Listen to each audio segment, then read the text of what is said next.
Hashim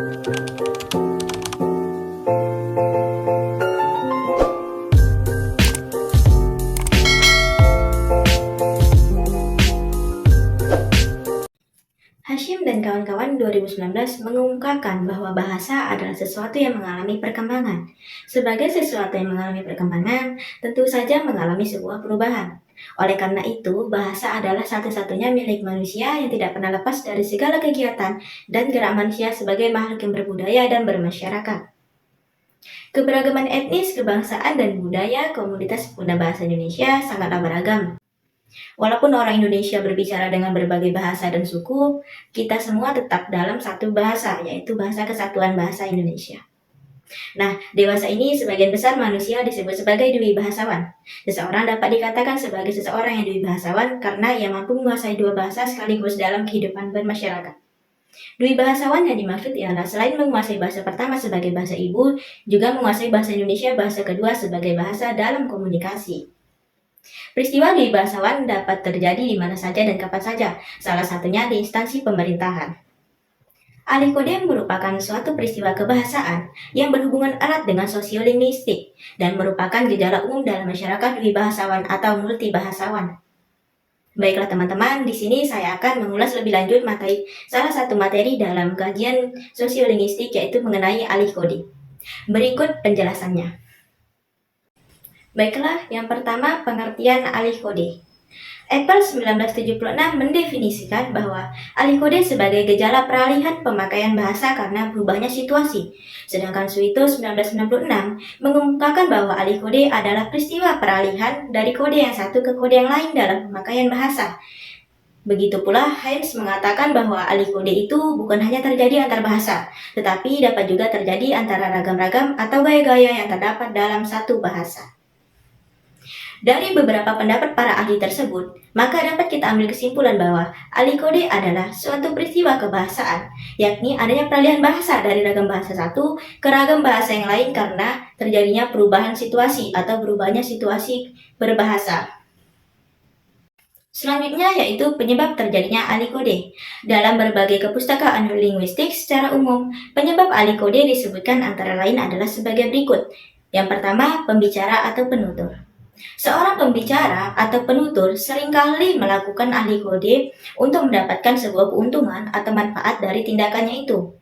Nah, umpamanya, Bapak A setelah beberapa saat berbicara dengan Bapak B mengenai usul kenaikan pangkatnya, ia baru tahu bahwa Bapak B ini berasal dari daerah yang sama dengannya dan juga mempunyai bahasa ibu yang sama. Maka, dengan maksud agar usulannya tersebut cepat dan urusannya beres, dia melakukan alih kode dari bahasa Indonesia ke bahasa daerahnya. Faktor kedua yaitu pendengar atau lawan tutur. Pendengar atau lawan tutur dapat menyebabkan terjadinya alih kode, misalnya karena si penutur ingin mengimbangi kemampuan berbahasa si lawan tuturnya itu. Nah, dalam hal ini biasanya kemampuan berbahasa si lawan tutur kurang atau agak kurang, karena memang mungkin bukan bahasa pertamanya. Umpamanya begini, Asri merupakan seorang pramuniaga sebuah restoran. Sedang kedatangan tamu seorang turis asing yang berusaha dan mengajaknya bercakap-cakap dalam bahasa Indonesia.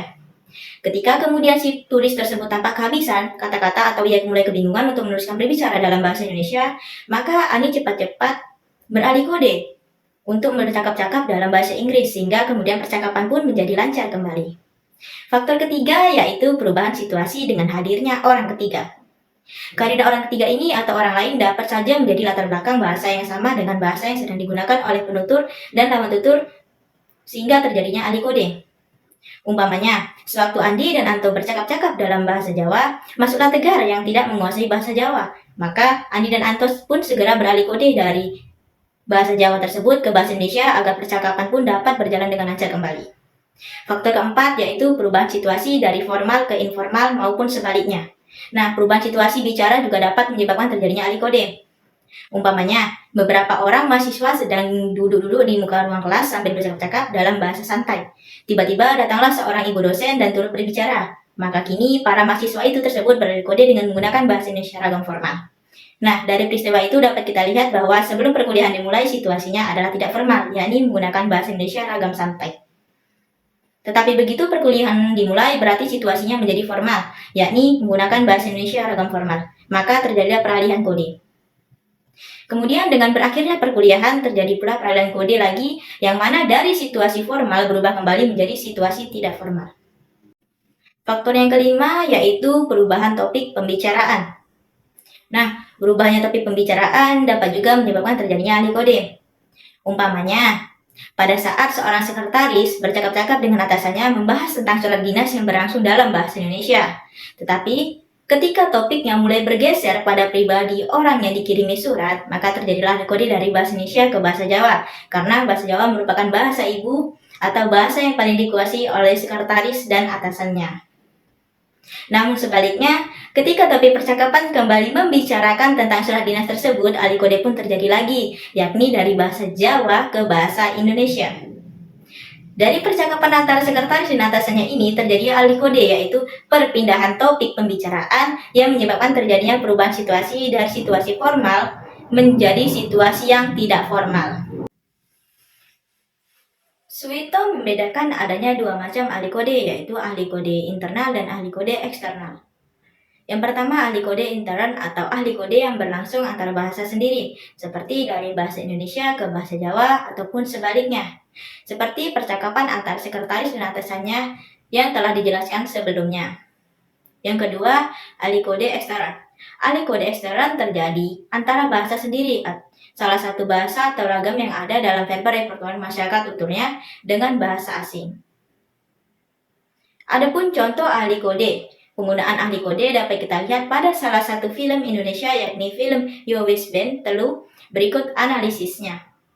Nah teman-teman, dari film Yo Wis Ben Telu ini atau Yo Wis Ben 3 ini dapat kita lihat bahwa terjadi ahli kode intern dan ekstern. Yang pertama, ahli kode intern. Terdapat 3 ahli kode intern dalam film ini. Yang pertama, terjadinya ahli kode dari bahasa Jawa Ngoko ke bahasa Jawa Krama. Berikut cuplikannya. Aku kayak kita ngurusi fansmu gitu. Berbuka sini. Betul. Tak cokot gulu mulai. Betul. Baik. Pak, ngapunten nun sewu. Apa?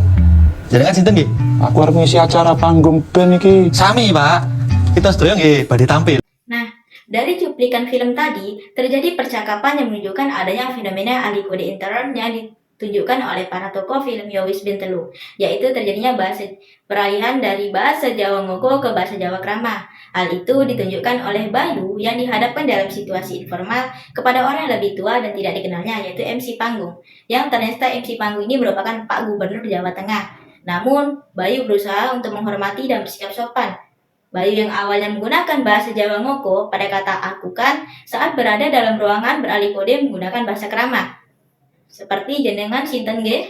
Dalam hal ini MC atau Pak Gubernur Jawa Tengah tetap menggunakan bahasa Jawa Ngoko. Aku arep ngisi panggung Beniki karena menganggap lawan bicaranya masih lebih muda dibandingkan dirinya. Nah, lebih lanjut, Bayu memilih untuk tidak menggunakan bahasa Indonesia dan menggunakan bahasa Jawa Krama karena mengetahui bahwa lawan bicaranya menggunakan bahasa Jawa juga.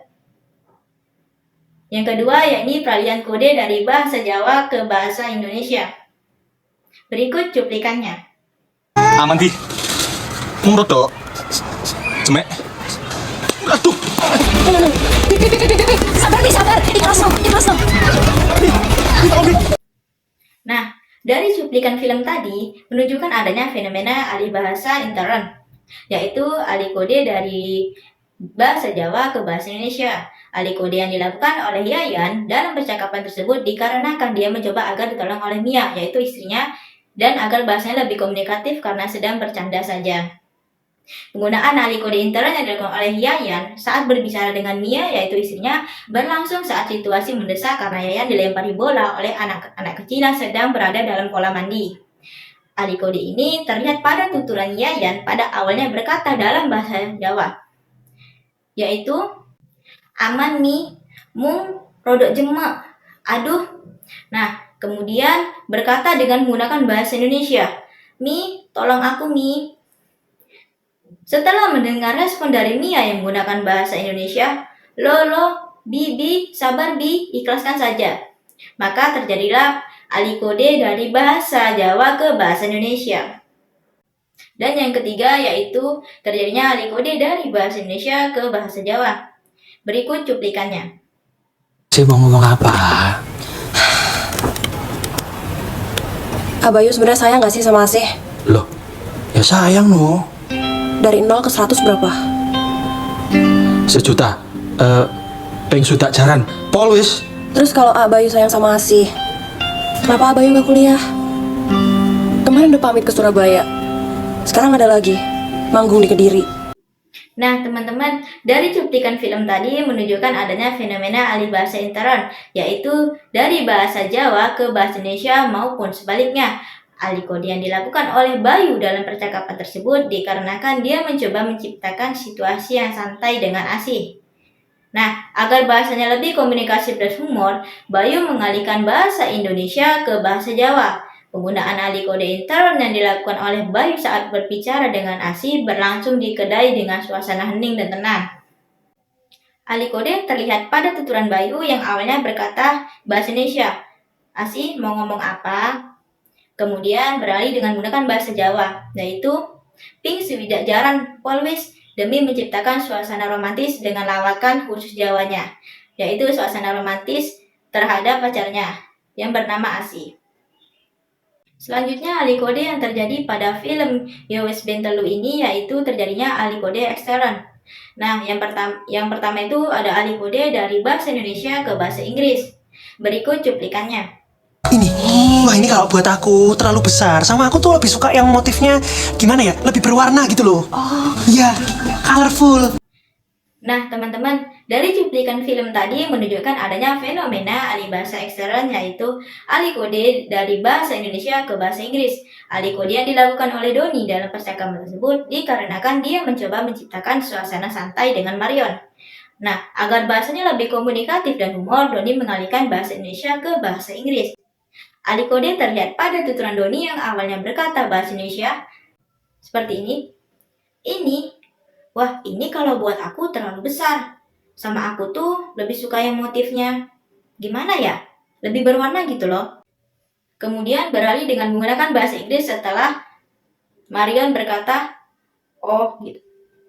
Adapun peralihannya yaitu seperti kata-kata Doni, ya, colorful. Demi mendapatkan perhatian dari Marion dengan akses bahasa Inggris atau kemampuan bahasa Inggris yang dimilikinya. Baiklah, itulah tadi penyampaian materi dari saya mengenai alih kode yang merupakan salah satu subbagian dari kajian sosiolinguistik. Sekian dan terima kasih. Wassalamualaikum warahmatullahi wabarakatuh.